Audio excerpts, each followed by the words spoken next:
जब कोई आपकी कदर ना करे तो क्या करें। हर कोई प्यार व इज्जत का भूखा होता है। अगर हम किसी को इज्जत देते हैं तो ये आशा भी करते हैं कि वो भी हमारी कदर वैल्यू करे, हमारी भावनाओं की कदर करे। पर अक्सर ऐसा होता है कि हम तो सामने वाले की कदर करते हैं पर सामने वाला हमारी कदर नहीं करता है। ऐसी स्थिति में हमें बहुत निराशा होती है। हम अवसाद से भर जाते हैं। हम सोचने लगते हैं कि हम में ऐसी क्या कमी है कि सामने वाला हमारी कदर ही नहीं करता है, जबकि आप उसकी भरपूर कदर करते हैं। ये हमारे जीवन में एक भयानक स्थिति पैदा कर देती है। हम निराशा से घिर जाते हैं। हमारे अंदर हीन भावना घर कर जाती। पहले तो हम ये समझे कि कदर वैल्यू है क्या।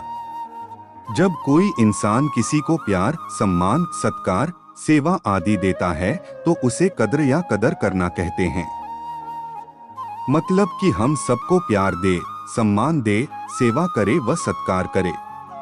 पर जब वो ही व्यक्ति हमें इनमें से कुछ भी न दे तो ऐसी स्थिति में हम क्या करें कि ना तो हम निराश होवे और लोग हमारी कद्र भी करने लगे। इसके लिए कुछ निम्न बातों का अगर ध्यान रखा जाए तो लोग हमारी भी कद्र करने लगेंगे। सबसे पहले तो हमें अपने आप का आत्मनिरीक्षण करना चाहिए कि ऐसी हम में क्या कमी है कि हम सामने वाले की कद्र कर रहे पर वो हमारी कद्र नहीं कर रहा है। कहीं हमने अनजाने में कुछ ऐसा तो नहीं कह दिया या कर दिया कि उसे सम्मान को ठेस पहुंच गई हो। जब कोई आपकी कद्र न करे तो परेशान मत हो। ये सोचो कि उस आदमी को आपकी कद्र की पहचान नहीं है। ये आपका नुकसान नहीं, बल्कि उसका नुकसान है कि उसने आपकी कद्र नहीं की। जब आपको ये लग जाए कि आपने अपनी तरफ से पूरी कोशिश कर ली सामने वाले की कद्र करने की पर फिर भी वो आपकी कद्र नहीं कर रहा है तो आप उससे दूर हो जाओ। कहीं हम ज्यादा तो नहीं बोल रहे हैं कि सामने वाला हमारी बातों से बोर हो जाए और हमारी कद्र करना छोड़ दे। कहीं हम लोगों को ध्यान से सुन रहे हैं कि नहीं। अगर हम लोगों को बात ध्यान से नहीं सुन रहे हैं तो वो हमारी कद्र नहीं करेगा। कहीं हम खुद को बड़ा चढ़ाकर तो नहीं दिखा रहे हैं। कहीं हम हर वक्त शिकायत तो नहीं करते रहते हैं। कहीं हम हर वक्त लोगों को सलाह तो नहीं देते रहते हैं। कहीं हम हर वक्त लोगों की कमियां तो नहीं निकालते रहते हैं। कहीं हम अपने को लोगों से ज्यादा अच्छा तो नहीं शो करते हैं। कहीं हम सुपीरियॉरिटी कॉम्प्लेक्स से तो ग्रसित नहीं हैं। निष्कर्ष, अगर हम अपने हिसाब से सामने वाले की कद्र कर रहे हैं और वो हमारी कद्र नहीं कर रहा है तो हमें बिना निराश हुए उसकी कद्र करते रहना चाहिए। वो गीता का श्लोक है, न कि कर्मण्येवाधिकारस्ते मा फलेषु कदाचन मां कर्मफल हेतुर्भूर्मा ते संगोस्त्व कर्मणि।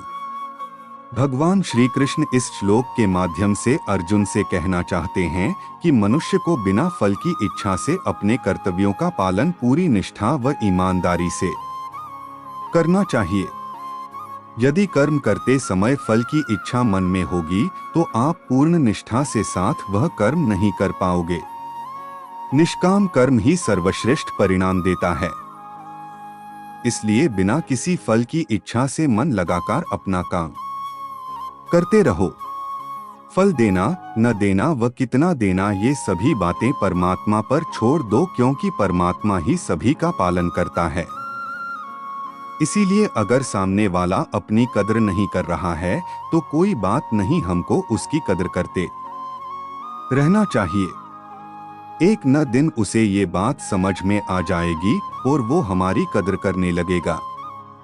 हमने इस ब्लॉग में ये जाना कि लोग हमारी कदर क्यों नहीं करते हैं और साथ ही हमने उन कारणों के बारे में भी जाना जिनकी वजह से अक्सर लोग हमारी कदर नहीं करते हैं।